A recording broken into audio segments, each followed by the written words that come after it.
శొంఠి కాఫీ మనందరికీ తెలిసిందే. అంటే శొంఠి కాఫీ అనేది జరము, దగ్గు, జలుబు ఇలాంటి ప్రాబ్లమ్స్ వచ్చినప్పుడు మామూలుగా రెగ్యులర్‌గా తాగుతా ఉంటారు. శొంఠి అంటే మనకు తెలిసిందే డ్రై జింజర్.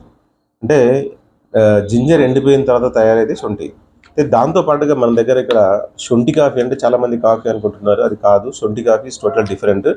దీంట్లో 21 రకాల మూలికలుంటాయి. అంటే ఈవెన్ మనకు తులసి, కొరియాండర్ ఇట్లాంటి వాటితో కలుపుకొని మొత్తం ఒక 21 రకాలుంటాయి.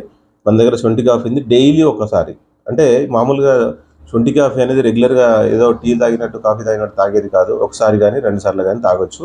ఎందుకంటే ఎక్కువ తాగితే వేడి చేస్తుంది కాబట్టి, డైలీ ఒకసారి తీసుకున్నారనుకోండి సిస్టమ్ క్లీన్ అయిపోయి మనకు ఫ్రెష్‌నెస్‌గా ఉంటుంది. అంటే ఈ శొంఠి కాఫీ అనేది మనకు బయట ఎక్కడన్నా కావాలంటే అంటే విత్ యాడెడ్ షుగర్‌తో చేస్తారు. ఇది మనం ఏందంటే పామ్ షుగర్.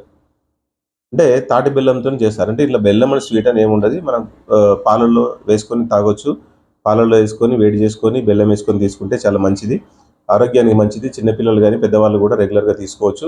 ఒకసారి మీరు వాడితే మీకు అర్థమైపోతుంది. ఈ శొంఠి కాఫీ మీకు కావాలి అంటే నా నంబర్ మీకు ఫేస్‌బుక్‌లో గాని, యూట్యూబ్‌లో గాని పెడతాను. ఆ నంబర్ చూసుకొని చెప్పండి.